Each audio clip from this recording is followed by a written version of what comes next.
So you know DK Goyal का illustration 21 हम कर रहे हैं और chapter is financial statement of not for profit organisation. और ऑलरेडी हम काफी चीजों को कैलकुलेशन कर चुके हैं, but when we were writing interest on investment at rupees 9,000, so at that time you see value of investment is missing in the question, so I was telling you how to calculate value of investment.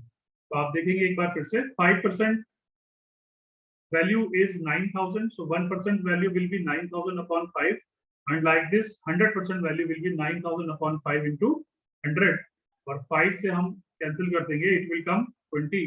So like this 0, 0, 0, 0 and 9 to the 18, 1,80,000 आपके investment की value आएगी, और इस value को आप दोनों balance sheet में लिखिए। प्रीवियस ईयर की बैलेंस शीट में भी investment 1,80,000 as well as current year की बैलेंस शीट में भी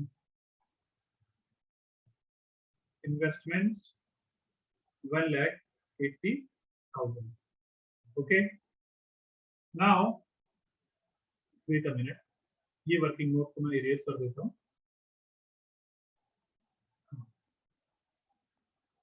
Now see, come to payment side, और सबसे पहले salaries are written, तो सिंपल एक्सपेंस होता है, एक्सपेंडिचर साइड में आ जाएगा salaries 30,000 rupees, and after this rent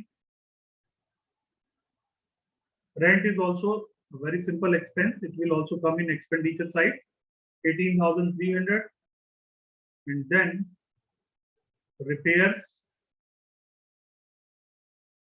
4,700, and after this you see books.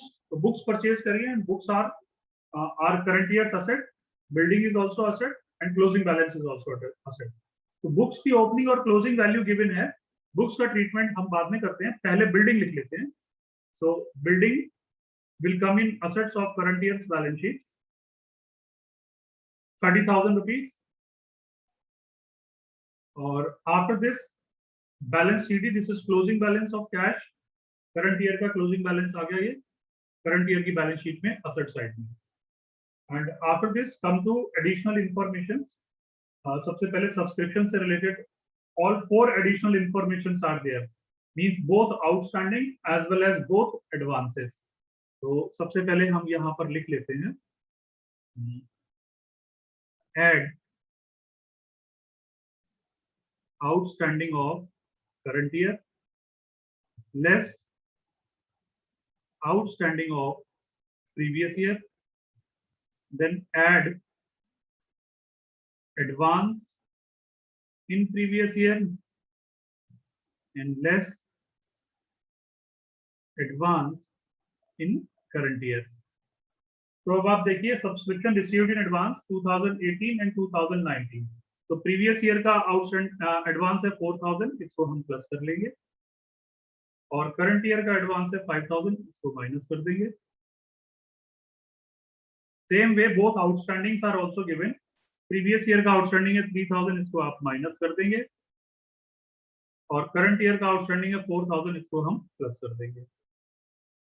तो लाइक दिस 4 + 4 8,000 प्लस करना है और 8,000 भी माइनस करना है, तो सब्सक्रिप्शन की वैल्यू पे तो कोई फर्क नहीं पड़ेगा, this value will come 60,000। But दोनों आउटस्टैंडिंग्स और दोनों एडवांसेस का ट्रीटमेंट हम बैलेंस शीट्स में करेंगे। तो प्रीवियस ईयर का आउटस्टैंडिंग प्रीवियस ईयर की बैलेंस शीट में, outstanding subscription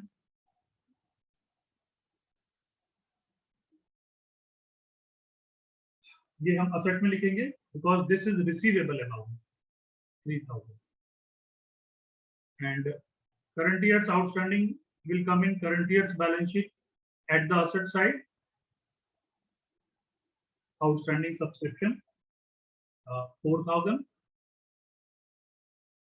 both advances will come in liabilities, क्योंकि ये इनकम रिसीव्ड इन एडवांस है, तो इनकम रिसीव्ड इन एडवांस हमारी लाइबिलिटीज होती है, एडवांस सब्सक्रिप्शन, और प्रीवियस ईयर में जो आपको एडवांस रिसीव हुआ था that was 4000 as well as advance subscription. जो करंट ईयर में हमें एडवांस रिसीव हुआ है 5000, करंट ईयर की लायबिलिटीज में आ जाएगा। And after this you see there is only one more additional information and that is books.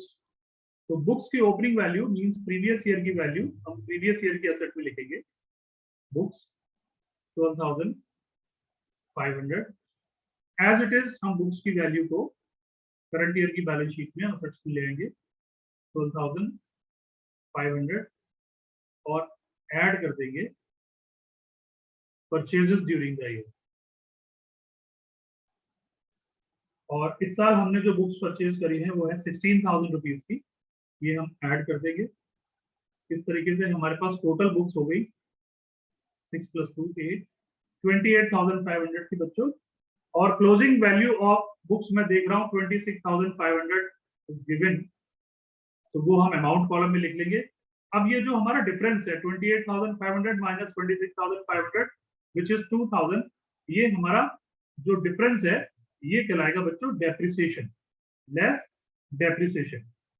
Okay, और जब ये डेप्रिसिएशन हो गया तो it will come in expenditure also to depreciation on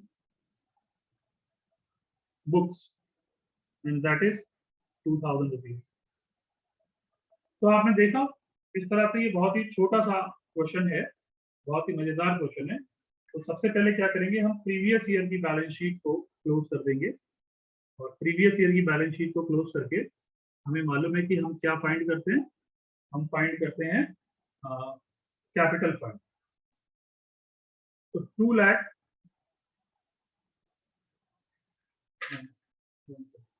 one more thing, ये फर्नीचर जो हमने cell किया था 6,000 रुपीज बुक वैल्यू का फर्नीचर 5,000 में सेल किया था, जिस पर लॉस आया था 1,000। बट आपने देखा आपकी इंफॉर्मेशन में फर्नीचर तो गिवन ही नहीं था। जब फर्नीचर गिवन नहीं था तो दैट मीन्स कि आपने इस साल कोई फर्नीचर खरीदा नहीं है। तो इसका मतलब ये हुआ कि जो फर्नीचर हमने 6,000 बुक वैल्यू का सेल किया है ये लास्ट ईयर हमारे पास था, तभी तो हमने इस साल सेल किया। तो लास्ट ईयर की बैलेंस शीट में 6,000 rupees which is known as book value of that furniture, इसको हम लिखेंगे।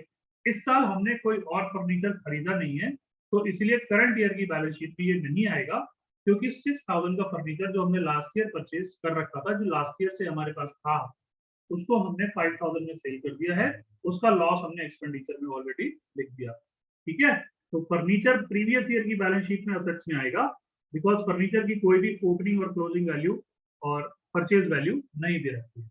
तो अब जब हम इसको क्लोज करेंगे प्रीवियस ईयर की बैलेंस शीट को, तो असेट साइड का जो टोटल आ रहा है वो आ रहा है 2,18,500, 2,18,500।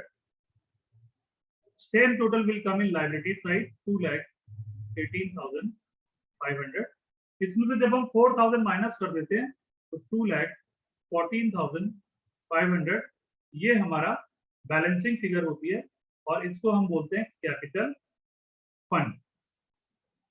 और आप यहां पर लिख दीजिए बैलेंस।